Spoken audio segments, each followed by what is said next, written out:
বাবাকে বলল, আজ আমি পাস্তা খাবো। রোহনের বাবা বলল, যা তোমার খুশি, অ্যাজ ইউর চয়েস। যদিও পাস্তা বাড়িতে ছিল না, রোহনের বাবা সঙ্গে সঙ্গে অর্ডার দিয়ে পাস্তা আনালেন। রোহন সকালবেলা ব্রেকফাস্ট করেই তারপরে স্নান করে স্কুলে চলে গেল। স্কুল থেকে ফিরে এসেই বলল, আমি আমার চয়েস মতো ড্রেস পরে আজকে খেলতে যাব। রোহন বাবা বলল, নো প্রবলেম, খেলতে মানে পার্কে নয়, কোচিং সেন্টারে। রোহনের বাবা রোহনকে ক্রিকেট কোচিংয়ে দিয়েছেন। সেখান থেকে ফিরে এসেই রোহন বলল, আমি আমার চয়েস মতো আজকে পুডিং খাবো। রোহনের মা আগে থেকেই পুডিং বানিয়ে রেখেছিলেন। এইরকমই রোজকার ঘটনা রোহনের বাড়িতে চলে। সারা দিনটা চলে ওর চয়েস মতো, কি খাবে, কি জামা পরবে, কোথায় বেড়াতে যাবে, সব কিছু। কিন্তু সন্ধেবেলা পড়তে বসলে হয়ে যায় গন্ডগোল।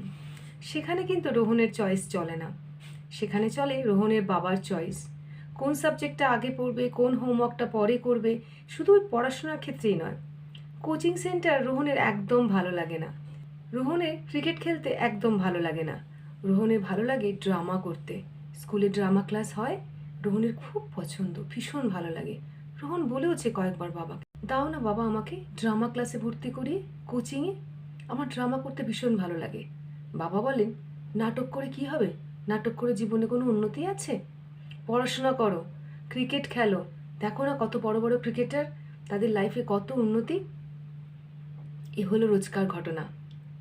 রোহন আশ্চর্য হয়ে যায়, বাড়িতে সব কিছুতে রোহনের চয়েস চলে, কিন্তু পড়াশোনার ক্ষেত্রে রোহনের চয়েস চলে না।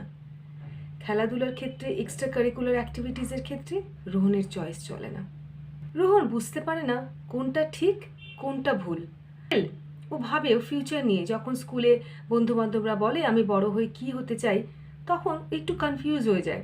কারণ সবাই বলে, কেউ বলে ডাক্তার, কেউ বলে ইঞ্জিনিয়ার, কেউ বলে ফ্যাশন ডিজাইনার, কেউ বলে পাইলট, কেউ বলে বিউটিশিয়ান। যেখানে ভয়েস মডুলেশন দরকার, যেখানে মানুষকে ডায়লগ বলতে হয়, এইরকম রিলেটেড কোনো ফিল্ড রোহনের খুব পছন্দ। কিন্তু বাবা বলেন এসবে নাকি কোনো লাইফ নেই, এইসব জগৎ নাকি শুধু চাকচিক্যতে ভরা, এর কোনো ফিউচার নেই।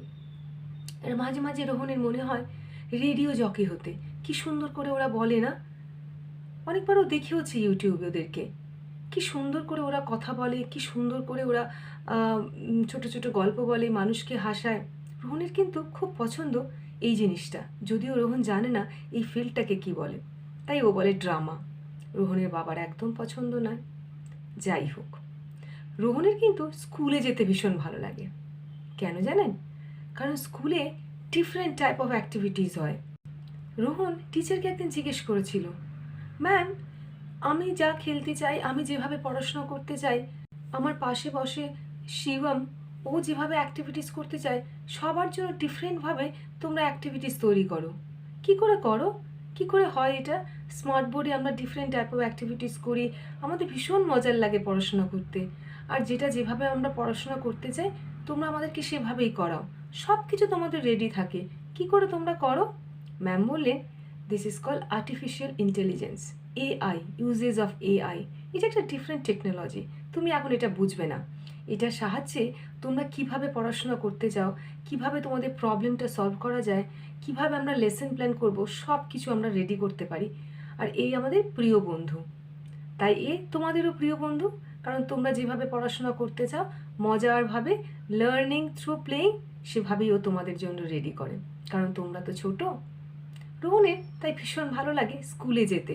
পড়াশোনাটা হয় পুরো নিজেদের চয়েস মতো, সেখানে কিন্তু টিচার বাধ্য করেন না তোমাকে এক্ষুনি ম্যাথ করতে হবে, তোমাকে এক্ষুনি ইংলিশ করতে হবে, তোমাকে এক্ষুনি ওয়ার্কশিট করতে হবে, নট লাইক দ্যাট।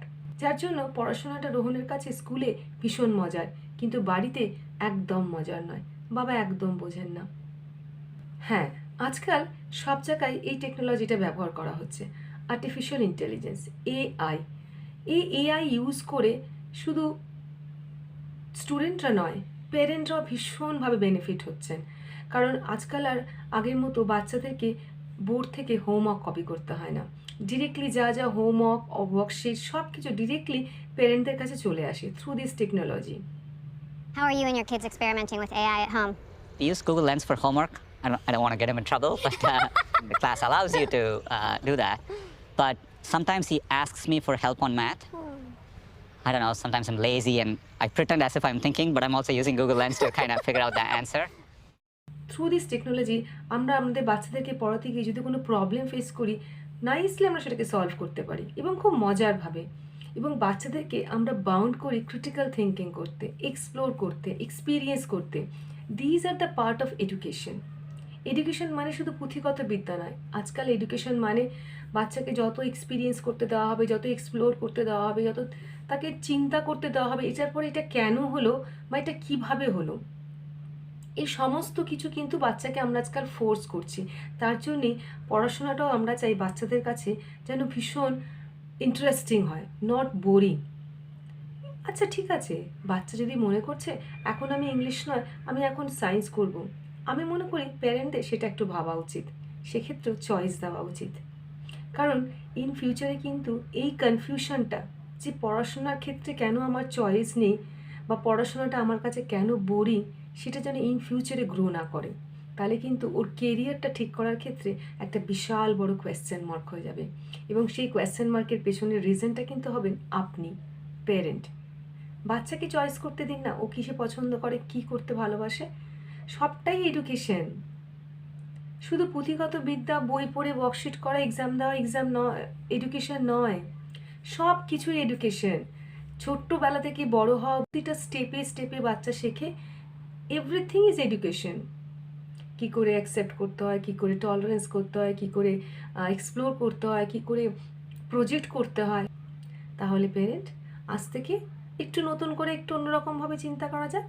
বাচ্চার লাইফটা ছোটো থেকে শুধু সব কিছুতে চয়েস নয়, পড়াশোনার ক্ষেত্রে একটু চয়েস দেওয়া উচিত, ঠিক আছে?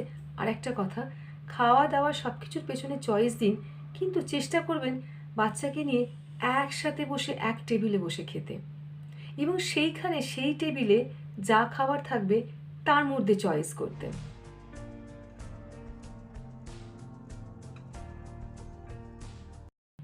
এবং সে খেতে গিয়ে কোন রান্নাটা ভালো হয়েছে সেটা যে রান্না করেছেন তাকে অ্যাপ্রিসিয়েট করবেন। এই রকম চয়েস ভালো, এতে বাচ্চা শিখবে the test of the food, curiosity about the food, এবং সে শিখবে কী করে অ্যাপ্রিসিয়েট করতে হয়, এনকারেজ করতে হয়। খাবার মজাটাই তখন আলাদা হয়ে যাবে। আলাদা করে নাইবা দিলেন খাবার চয়েসটা সকালবেলা ঘুম থেকে উঠে, ঠিক আছে? আর যদি বাচ্চা বেড়াতে গিয়ে কারোর সাথে বসে ফটো তুলতে চাইছে না, কারোর সাথে বসতে চাইছে না, কথা বলতে চাইছে না, কোনো পার্টিকুলার পার্সন আপনি অবজার্ভ করছেন, সেখান থেকে তো চয়েস দেবেন না, বলবেন না তুমি যদি ওনার সাথে না কথা বলো, না ফটো তোলো, তাহলে কিন্তু তুমি বাড়িতে গিয়ে ভিডিও গেম খেলতে পারবে না। This is very bad Rohan, this is call bad manners. No, একদম নয়। আপনাকে ভাবতে হবে কেন আপনার বাচ্চা ওনাকে ইগনোর করছেন। এইরকম চয়েস কিন্তু দেবেন না, এটা একটা বড় ভুল। চলুন আজ থেকে একটু নতুন করে অন্যরকমভাবে ভাবি, চিন্তা করি, আর আমার বাচ্চাকে একটা সুন্দর উজ্জ্বল ভবিষ্যৎ দিই। ভালো থাকবেন, সতর্ক থাকবেন।